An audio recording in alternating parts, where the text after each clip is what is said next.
원한을 갚아주시는 하나님, 원한을 갚아주시는 하나님, 이런 제목으로 말씀을 나누겠습니다. 예레미야 50장에는 바벨론에 대한 심판의 말씀들이 계속 진행되고 있습니다. 그 바벨론을 심판하실 때 하나님께서 북쪽에 있는 또 다른 민족을 일으키실 것을 말씀하고 있죠. 이제 그것이 실제로 페르시아가 될 텐데, 어제 본 14절을 보시면 이렇게 되어 있죠. 바벨론을 둘러 대열을 버리고 활을 당기는 모든 자여, 화살을 아끼지 말고 쏘라. 그가 여호와께 범죄하였습니다.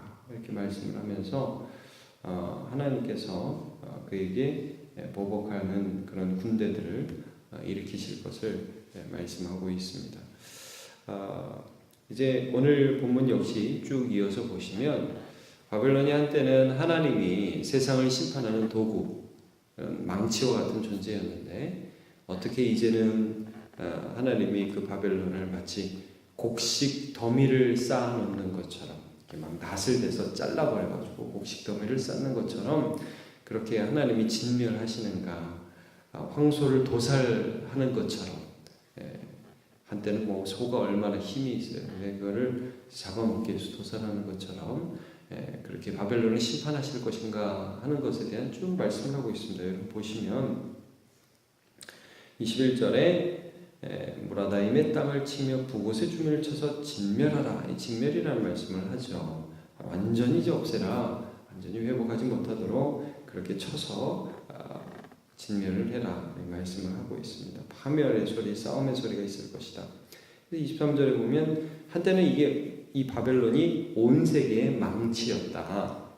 하나님이 이 세상을 두들기고 세상을 멸하고 진멸하고 세상을 심판하는 도구가 되었는데, 이제는 황무지가 되었다. 이제 이 망치가 오히려 하나님이 치시자 완전히 진멸하게 되었다. 이런 말씀을 하고 있죠. 24절에 보면 올무를 하나님께서 놓으셨고 하나님이 그 바벨론과 싸워서 결국 그들의 죄가 발각되고, 25절에는 병기창을 열고 분노의 무기를 꺼냈다. 이 바벨론이 무기였는데 이제 또 다른 무기를 하나님이 꺼내셨다. 그래가지고 갈대아 사람의 땅에 하나님이 진노를 행하신다. 이런 말씀이 나옵니다. 좀 전에 나눴던 말씀처럼 26절, 27절을 보시면 곡식을 거둘 때에 낫으로 그냥 다 곡식을 거두는 것처럼 그렇게 바벨론을 진멸시킬 것이고, 또 27절에 황소를 도살하는 것처럼 그렇게 하나님께서 바벨론을 벌하실 것이다. 이런 말씀을 합니다. 그러면서 오늘 이제 28절에 보면 이런 말씀이 있죠. 바벨론 땅에서 도피한 자의 소리여, 시온에서 우리 하나님 여호와의 보복하시는 것, 그의 성전의 보복하시는 것을 선포하는 소리로다. 이제 결국 바벨론 땅에서 나와가지고 시온에 우리 하나님의 도시인 예루살렘에 돌아오는 사람들이 있겠죠. 근데 여기 이런 표현을 씁니다. 우리 하나님 여호와의 보복이라는 표현을 씁니다. 보복 그러면 우리가 이제 별로 좋은 말은 아니지 않습니까? 원한을 품고 있다. 그것을 보복하는 것을 우리가 이렇게 하나님이 우리에게 보복하지 말라고 그러시잖아요. 원수 갚지 말라고 그러시잖아요. 자, 근데 여기에서 그럼 우리는 원수 갚지 않는데 하나님은 어떻게 하시느냐? 여러분, 하나님은요, 하나님의 백성에 대한 원한을 풀어주시는 하나님이라는 거죠. 그러니까 바벨론이 어떻게 했습니까? 굉장히 잔인하게 이스라엘을 짓밟았어요. 근데 이제 여기도 보면 그들이 한 일이 하나님의 심판자로서의 역할을 대행하는 것이기도 했지만, 거기에서 더 나가서 자기가 무슨 하나님인 것처럼 교만하게 했다는 거예요. 여러분 이 구절을 보세요. 그 다음 절에 보시면 29절에 보면, 활 쏘는 자를 바벨론에 소집하라. 활을 당기는 자의 그 사면으로 진을 쳐서 피하는 자가 없게 하라. 계속 말씀하죠. 이 활을 쏴서 바벨론을 진멸을 해라.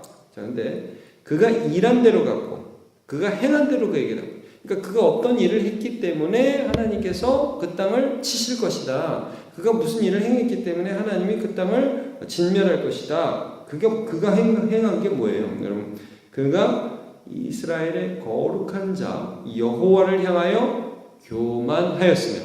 이게 뭡니까? 하나님이 치라고 그랬어요. 그러니까 그래 내가 치지. 자기가 힘이 있으니까요. 자기가 하나님인 척했다는 거예요. 겸손하지 않았다는 것입니다. 1을 치라고 했는데 2, 3, 4, 5를 쳤다는 말이에요. 하나님이 권위를 주셨잖아요. 그 권위를 가지고 교만해서 자기 자신을 높이는 그런 범죄를 저질렀다는 것을 말씀합니다. 여러분 그 다음에도 보세요. 계속 교만에 대한 지적을 합니다. 그다음에 장정들이 그 거리에 엎드리고 군사들이 멸절되려. 왜? 31절 보면 주 만군의 여호와의 말씀이라 교만한 자여 보라 내가 너를 대적하나니 너희 날 곧 내가 너를 벌할 때가 이르렀습니다. 교만한 자가 걸려 넘어지겠고 그를 일으킬 자가 없을 것이며 내가 그의 성읍들에 불을 지르니 그의 주위에 있는 것을 다 삼키리라. 교만입니다. 이사야 14장 12절을 보면 바벨론에 대해서 이렇게 예언한 말씀이 있습니다.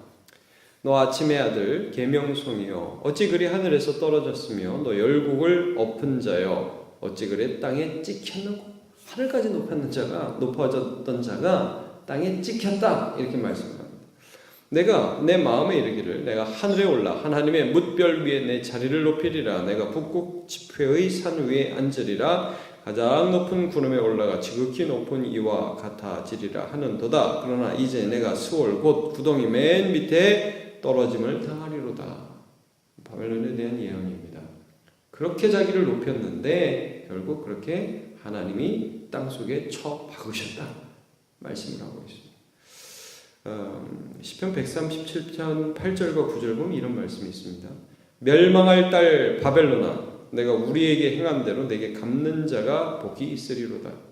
내 어린 것들을 바위에 메어 치는 자는 복이 있으리로다. 굉장히 무서운 말씀이죠. 이게 포로로 끌려간 이스라엘 백성들의 마음에 원한과 아픔들이 있었어요. 여러분 이게 우리가 남을 용서해야 되고 남을 우리가 그대로 우리가 원수 보복하면 안 됩니다. 그러나 이거는 우리가 믿어야 됩니다. 어떤 걸 믿냐면 하나님이요 하나님의 자리에 높아져서 교만하게 행하며 여기 보면 시온 여기 보면 이 보복이 그의 성전에서 보복하는 것이고 시온에서 우리 하나님의 보복하시는 것이라고 했는데 이게 뭡니까? 하나님의 백성들의 원한을 풀어주시는 보복을 하신다는 거예요. 이게 하나님의 백성들의 마음 안에 있는 많은 아픔들과 눈물들이 있잖아요. 하나님이 이걸 풀어주신다는 거예요. 그래서 여러분 이게 누가복음 18장에 보면 이런 말씀이 있죠. 과부가 나옵니다. 그리고 불의한 재판관이 나와요. 기도에 대한 말씀이 나옵니다. 과부가 있고 불의한 재판관이 있는데 원한이 있어요. 과부가. 그래가지고 너무 가슴이 아파가지고 이게 내가 원수를 내가 갚을 수가 없잖아요. 힘도 없고. 그래서 재판장을 찾아가요. 자꾸 찾아보는데 이 재판장이 하나님도 두려워하지 않고 사람도 불쌍하지 여기지 않는 그런 나쁜 인간인데 하도 찾아가니까 나중에 들어줬어요. 그러면서 하나님 뭐라고 말씀하시냐면 예수님께서 이 비유를 들어서 야 하나님이 이렇게 불의한 재판관이냐? 이 불의한 재판관도 귀찮아서 들어준다. 근데 하물며 하나님께서 그 택하신 자의 밤낮 부르짖는 원한을 이런 표현을 씁니다. 밤낮 부르짖는 택하신 자들의 원한을 풀어주지 않으시겠느냐? 그냥 속히 풀어주시리라. 인자가 올 때 믿음을 보겠느냐 이런 말씀을 하세요. 정말 하나님을 믿는 믿음으로 내 원수 내가 갚지 않고 내 마음을 풀어주시고 내 원수에 대해서 내가 갚지 못하는 것을 하나님께 맡길 때에 하나님이 갚아주시는 그런 믿음을 가지고 오늘 살아가는 사람이 얼마나 있겠냐 이거죠.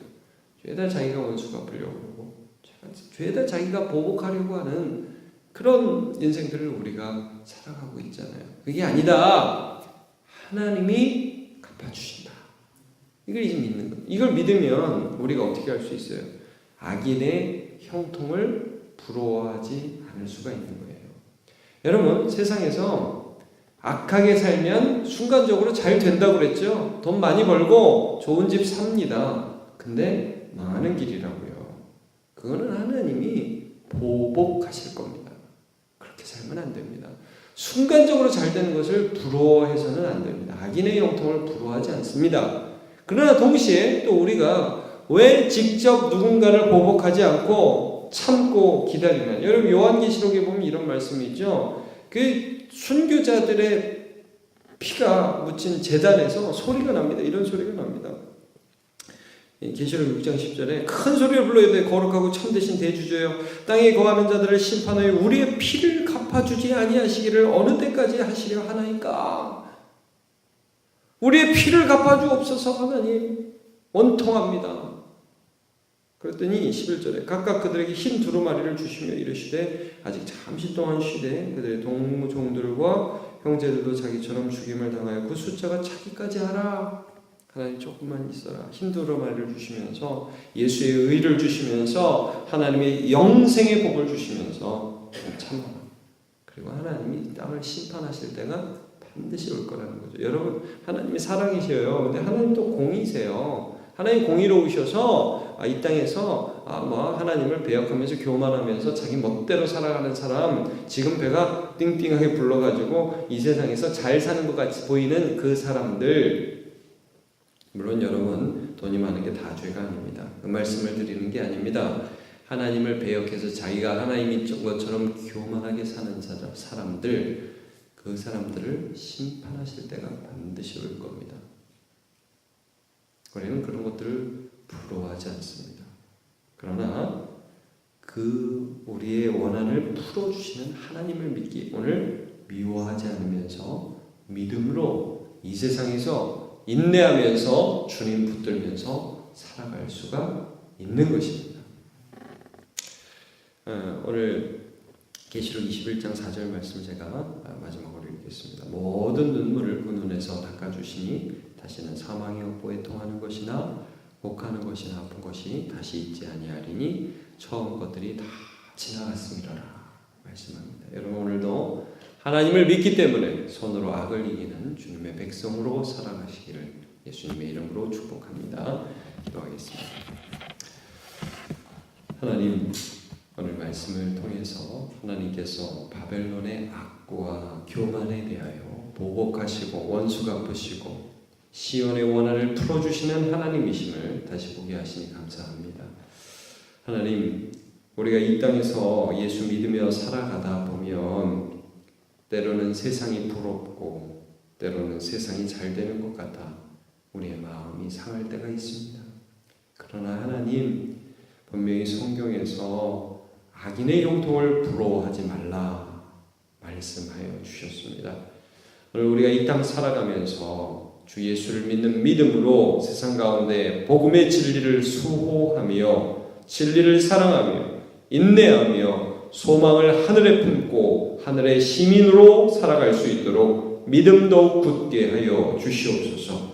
오늘도 그 믿음으로 기쁨으로 이 세상 살아가며 세상이 손가락질하고 세상이 비난한다 할지라도 예수 그리스도를 믿는 믿음 가운데 담대할 수 있도록 주여 말씀으로 우리를 충만하게 하여 주시옵소서. 하실 주님을 찬양하며 예수님의 이름으로 기도하옵나이다.